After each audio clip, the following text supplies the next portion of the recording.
July August বিপ্লবের পর বাংলাদেশের কিংস পার্টি হিসেবে প্রতিষ্ঠিত হওয়া ছাত্রদের যে সংগঠন, এটির ভবিষ্যৎ কি? খোলামেলা বলতে গেলে কিংবা নির্লিপ্তভাবে বলতে গেলে ভবিষ্যৎ একেবারে অন্ধকার। এবং এই রাজনৈতিক দলটি পরিপূর্ণভাবে 100% ডাব্বা মারবে এবং ডাব্বা খাবে। আপাতত রাজনীতির যে বিজ্ঞান বা রাজনীতির যে অঙ্ক বা কেমিস্ট্রি, এটাই বলছে। আমার তরুণ যারা বন্ধু, তারা হয়তো রাগ করতে পারেন, অভিমান করতে পারেন। এই প্রথম আমি তাদেরকে নিয়ে কোনো কথা বলছি। আমি অন্তঃস্থল থেকে তাদের যে ত্যাগ, আত্মত্যাগ, জুলাই আগস্ট বিপ্লবে তাদের যে ঝুঁকি নেওয়া, এটাকে শ্রদ্ধার সঙ্গে স্মরণ করছি। কিন্তু কোনো অবস্থাতেই তাদের রাজনৈতিক যে দল গঠন, এটিকে আমি আগেও সমর্থন করিনি, এখনও করছি না। এবং তারা যদি আরও 100 বছর ক্ষমতায় থাকে, তবুও আমি বলবো যে এটা ভালো কাজ হয়নি। কেন? কারণটা হলো যে আমাদের দেশের রাজনীতির একটা ইতিহাস আছে, রাজনীতির একটা অঙ্ক রয়েছে, বিজ্ঞান রয়েছে, কেমিস্ট্রি রয়েছে অর্থাৎ রসায়ন রয়েছে, ফিজিক্স রয়েছে, জীববিদ্যা রয়েছে। এর কোনোটার মধ্যেই ছাত্রদের এই দল গঠন, রাজনীতি করা, এটি পড়ে না। ছাত্র বন্ধুরা পড়াশোনা করেন, তারা জানেন যে এই পৃথিবী, বিশ্ব ব্রহ্মাণ্ড যা কিছু তৈরি হয়েছে, সব কিছুর মূলেই সংখ্যাতত্ত্ব রয়েছে, অর্থাৎ ম্যাথমেটিক্স রয়েছে। তারপর সেই ম্যাথমেটিক্সের ভিত্তিতে, সংখ্যার ভিত্তিতে এটি গঠন হয়, গঠন প্রণালী রয়েছে, যেটিকে ফিজিক্স বলতে পারেন, অবয়ব, স্ট্রাকচার। এরপর সেখানে একটা প্রাণ সঞ্চার হয়। সেই প্রাণটাকে আপনি ইলেকট্রিসিটি বলতে পারেন, রসায়ন বলতে পারেন, বা কেমিস্ট্রি বলতে পারেন। তো এই ফিজিক্স, কেমিস্ট্রি এবং ম্যাথমেটিক্সের কোনো টার্মের মধ্যেই ছাত্রদের এই রাজনীতি পড়ে না। দ্বিতীয়ত হলো, আমাদের দেশে রাজনীতি যেভাবে প্রতিষ্ঠিত হয়েছে অতীতকালে মানে যেন তেন অতীতকালে নয়, একেবারে ধরুন গোপালের আমলে, যখন বাংলাদেশে শশাঙ্কের রাজত্বের পরে 100 বছর বাংলাদেশে কোনো রাজনীতি ছিল না, যে সময়টিকে বলা হয় মৎস্যান্যায়। এবং যে সময়টিতে বড় মাছ ছোট মাছকে খেয়ে ফেলতো, এই দেশে কোনো রাজা ছিল না। মারামারি, হানাহানি, কাটাকাটি বলতে, সিভিল ওয়ার বলতে যা বোঝায়, ওটা ছিল। এবং সেটা কোন সময়টাতে ছিল? আরবে যখন আয়ামে জাহিলিয়াত শেষ হলো, অর্থাৎ আল্লাহ রাসূলের যাকে বলা হয় জমানা শুরু হলো, এবং খুলাফায়ে রাশিদিনের শাসন ব্যবস্থা যখন আরবে শুরু হলো, ঠিক সেই সময়টাতে বাংলাদেশে এই মাচ্ছান্যনায় বা আয়ামে জাহিলিয়াত শুরু হয়ে গেল। আরও অবাক করা ঘটনা হলো, আল্লাহ রাসূলের নবুয়ত লাভের পূর্বে, অর্থাৎ 610 খ্রিস্টাব্দে তিনি নবুয়ত লাভ করেছিলেন। এই নবুয়ত লাভের পূর্বে যে জমানাটাকে আয়ামে জাহিলিয়াত বলা হয়, ঠিক সেই আয়ামে জাহিলিয়াতের সেই জমানাতে বাংলাদেশ ছিল one of the greatest and finest country around the world. ওই সময়টিতে বাংলা, বিহার, উড়িষ্যার, উত্তর ভারত, উজ্জয়িনী, এই বিশাল এলাকা জুড়ে যে রাজারা রাজত্ব করতেন, তাদের মধ্যে শশাঙ্ক অন্যতম। হর্ষবর্ধন ছিলেন, রাজ্যবর্ধন ছিলেন। তো তারা মিলে যে শাসন ব্যবস্থা এখানে চালু করেছিলেন, এটি ছিল সারা দুনিয়াতে সবচেয়ে শ্রেষ্ঠতর শাসন ব্যবস্থা। তো সেই রকম একটা শ্রেষ্ঠতর শাসন ব্যবস্থার একেবারে ভূমিধস পতন হয়ে আমরা কি করে আয়ামে জাহিলিয়াতের চাইতেও খারাপ জায়গাতে চলে গেলাম? অর্থাৎ 100 বছর আমরা রাজ্যহীন, রাষ্ট্রহীন, রাজাহীন, রাজনীতিহীন, অসভ্য একটি সমাজের মধ্যে কেন পড়লাম? আজকের তরুণ সম্প্রদায় এই সমীকরণটা যতক্ষণ পর্যন্ত অনুধাবন না করতে পারবেন, ততক্ষণ পর্যন্ত তারা আমার এই বক্তব্যের গুরুত্ব বুঝতে পারবেন না।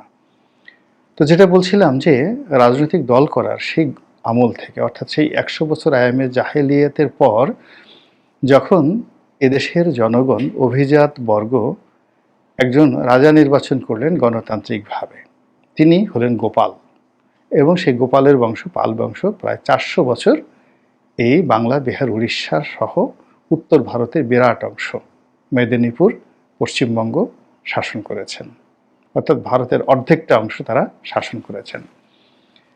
তো কিভাবে সেই শাসন হলো, কিভাবে নিয়ন্ত্রণ হলো, এটাও ছাত্রদেরকে জানতে হবে। তো সেই যে নেতা নির্বাচন হয়েছে, সেই নেতা নির্বাচন কিন্তু রাজতন্ত্রের যুগেও ছিল, এমনকি মুঘল জমানাতে ছিল। এখন সম্রাট বাবর মারা যাওয়ার পর কে হবেন সাম্রাজ্যের প্রধান, তা নিয়ে কিন্তু হুমায়ুনের ভাইদের মধ্যে যুদ্ধ হয়েছে, মারামারি হয়েছে, এবং গণতান্ত্রিক পদ্ধতিতে মনোনয়ন ছিল, কিন্তু তারপরে গণতান্ত্রিক পদ্ধতিতে হুমায়ুন বাদশাহ নির্বাচিত হয়েছে, এবং বাদশাহ নির্বাচিত হয়ে তার ভাইদের বিরুদ্ধে তার যুদ্ধ করতে হয়েছে। একইভাবে আকবর, অর্থাৎ আকবর একমাত্র সন্তান, কিন্তু তার সিংহাসন আরোহণটা এত সহজ ছিল না। সেখানে নির্বাচন হয়েছে, অভিজাততন্ত্র আমির ওমরা যারা আছে তাদের ভোটে তিনি নির্বাচিত হয়েছেন। বাবরের ক্ষেত্রেও তেমনি হয়েছে। তার আগে দাস বংশ ছিল, সুলতানি আমল ছিল দিল্লিতে, বাংলাদেশে। সব ক্ষেত্রেই পূর্বতন সম্রাটের মনোনয়ন, তার সঙ্গে সঙ্গে অভিজাত বর্গের মনোনয়ন এবং নির্বাচন, এটি ছাড়া রাজনীতি হয়নি, কেউ সিংহাসনে বসতে পারেনি। তো সেই ক্ষেত্রে ডক্টর মোহাম্মদ ইউনূস যতই বলেন না কেন এই একটা বিপ্লব হয়েছে, বিপ্লবী ছাত্ররা তাকে বসিয়েছে, দিস ইজ এ ফেক, ইতিহাসের সঙ্গে এর কোনো মিল নেই, এটি কথার কথা চাপিয়ে দেওয়া। কাজেই এই জিনিস নিয়ে এগোনো যাবে না। দ্বিতীয়ত, বিপ্লব সবসময় বিপ্লবীদেরকে খেয়ে ফেলে, একটি কথা আছে। এজন্য বিপ্লব হওয়ার সঙ্গে সঙ্গে বিপ্লবীরা পালিয়ে যায় বাঁচার জন্য। চে গুয়েভারা পালিয়ে গিয়েছিলেন, তারপর কিন্তু তিনি বাঁচতে পারেননি। সালভেদর আলেন্দে বাঁচতে পারেননি। এরকম বহু বিপ্লবী, বঙ্গবন্ধু বাঁচতে পারেননি। তো বিপ্লব সবসময় বিপ্লবীদের খেয়ে ফেলে। তা আমাদের এই সমাজে যারা বিপ্লব করেছেন, আলটিমেটলি সেই বিপ্লব কিন্তু তাদেরকে খেয়ে ফেলেছে, এই সময়টাতে খেয়ে ফেলেছে। এবং খেয়ে ফেলার প্রথম লক্ষণ হলো এই, তারা রাজনীতিতে এসেছে, যাদের ইতিমধ্যে বদনাম হয়ে গেছে কিংস পার্টি রূপে। এখন একটা কিংস পার্টি হয়েছে, আর একটা কিংস পার্টি হবে। যদি এই ছাত্ররা ফিদেল ক্যাস্ট্রোর মতো কিংবা আয়াতুল্লাহ রুহুল খমেনির মতো দীর্ঘদিন ধরে একটা বিপ্লবের বাণী প্রচার করে, যুদ্ধ করে, বিপ্লব সাধিত করে তারপরে ক্ষমতায় বসতেন, বিপ্লব তাদেরকে খেতে পারত না। কিন্তু আপনি দেখুন, বিপ্লব কিন্তু আরেকটু হলে লেনিনকে খেয়ে ফেলেছিল। বিপ্লব কিন্তু ট্রটস্কিকে, বিপ্লবের সবচেয়ে গুরুত্বপূর্ণ ব্যক্তি ছিল, রুশ বিপ্লবের গুরুত্বপূর্ণ ব্যক্তি ছিল ট্রটস্কি, অর্থাৎ সেই ট্রটস্কিকে বিপ্লব কিন্তু খেয়ে ফেলেছে, সম্পূর্ণ খেয়ে ফেলেছে। চীনা বিপ্লবে চিয়াং কাইশেককে খেয়ে ফেলেছে। Chiang Kai-shek was the grand leader, তাকে কিন্তু চীনা বিপ্লব খেয়ে ফেলেছে। চোয়েন লাইকে খেয়ে ফেলেছে, চোয়েন লাইকে খেয়ে ফেলেছে। দেং জিয়াওপিংকে খেয়ে ফেলেছিল, কোনো মতে তাকে বাঁচানো হয়েছে। This the history. এরপরে ইন্দোনেশিয়ায় জেনারেল সুকর্ণকে বিপ্লব খেয়ে ফেলেছে। মায়ানমারে বিপ্লব অং সান সুচির বাবা, তাকে কিন্তু খেয়ে ফেলেছে। ভারতেও একই অবস্থা, মহাত্মা গান্ধীকে বিপ্লব খেয়ে ফেলেছে। তো কাজেই এই যে বিপ্লবীরা বুঝতে হবে যে বিপ্লব কি করে বিপ্লবীদের খেয়ে ফেলে, কেন খেয়ে ফেলে। এখন এই যে তারা যে একটি রাজনৈতিক দল করেছে, এটি হলো তাদের এই বিপ্লব যে তাদেরকে খেয়ে ফেলেছে তার প্রথম নমুনা, প্রথম সিমটম। দ্বিতীয়ত, এই কাজটি তারা নিজস্ব শক্তিতে করেননি, নিজস্ব বুদ্ধিতে করেননি, নিজেদের হাঁটুর জোরে, শক্তির জোরে তারা করেননি। এর পেছনে অনেকের বুদ্ধি, অনেকের মেধা, অনেকের টাকা, অনেকের চক্রান্ত, অনেকের আশ্বাস, অনেকের বিশ্বাস, অনেকের প্রশ্বাস, অনেকের নিঃশ্বাস জড়িত। এবং যারা পিছন থেকে এই কাজগুলো করছে তারা বেশিরভাগই অসৎ, বেশিরভাগই চরিত্রহীন, বেশিরভাগই ব্যক্তিগত জীবনে ব্যর্থ, এবং তারা তাদের সেই ব্যর্থতার সমস্ত জিনিসগুলো এই বিপ্লবীদের মাথায় দিয়ে তারা কাঁঠাল ভাঙার চেষ্টা করছে। ফলে এই যে তাদের উদ্যোগ, এই উদ্যোগ এগোবে না, কোনো অবস্থাতে এগোবে না।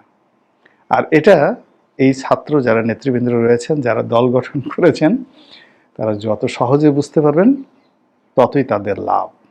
আমি তাদের একটা ইফতার পার্টি দেখলাম, এবং তাদের যে অভিষেক অনুষ্ঠান, তাদের যে আত্মপ্রকাশ হলো সে অনুষ্ঠান দেখলাম। নাহিদের বাবা যেভাবে ভুঁড়ি দুলিয়ে দলবল নিয়ে সেই অনুষ্ঠান স্থলে আসছিলেন, ওটা দেখে আমার মাথা খারাপ হয়ে গেছে। নাহিদের বাবা সম্পর্কে অনেক বদনাম ছড়িয়ে পড়েছে, আমি বিশ্বাস করিনি। কিন্তু ওই প্রথম আমি তার ছবি দেখলাম, তার ভুঁড়ি দেখলাম, তার শরীর দেখলাম, তার হাঁটা দেখলাম, এবং তার পাশে লোকজন দেখলাম। দেখে আমি এখন তামার পাতে লিখে দিতে পারি, তামার পাতে লিখে দিতে পারি যে নাহিদের আব্বার সম্পর্কে যে দুর্নাম উঠেছে, বদনাম উঠেছে, তা বেশিরভাগ সত্য, বেশিরভাগ সত্য। এতে কোনো সন্দেহ নেই। তার ফিজিক্যাল অ্যাটিটিউড এবং তার যে অঙ্গভঙ্গি, এটা দেখে স্পষ্টতই বোঝা যায় যে গত 7-8-9 মাসে তারা কি করেছে। এখন এই যে ছাত্র নেতৃবৃন্দদের সাথে কথা বলতে গেলে অনেকে মেজাজ হারিয়ে ফেলছেন। এক মেয়ে তাদেরকে গালি দিচ্ছেন, টেলিভিশনের উপস্থাপিকা। আপনি বোঝার চেষ্টা করেন ক্ষোভ সেখানে কোন পর্যায়ে। খালিদ মহিউদ্দিনের মতো ভদ্র মানুষ কিভাবে উপস্থাপনা করতে গিয়ে তাদের সাথে আচরণ করছেন, বিরক্তি, রাগ হলে পারলে তো গালে দুটো থাপ্পড় বসায় দিতেন, প্রশ্ন নয়, যেন এক একটা থাপ্পড়। এর থেকে বুঝতে হবে যে বিপ্লব কোন পর্যায়ে আসছে এবং বিপ্লব কিভাবে ডাব্বা মারছে। তরুণ বন্ধুদেরকে আল্লাহ হেদায়েত দান করুন, তারা আরও সতর্ক হন, আরও সুন্দরভাবে জীবন পরিচালনা করুন, এই দোয়া করছি। আসসালামু আলাইকুম ওয়া রাহমাতুল্লাহি ওয়া বারাকাতুহু।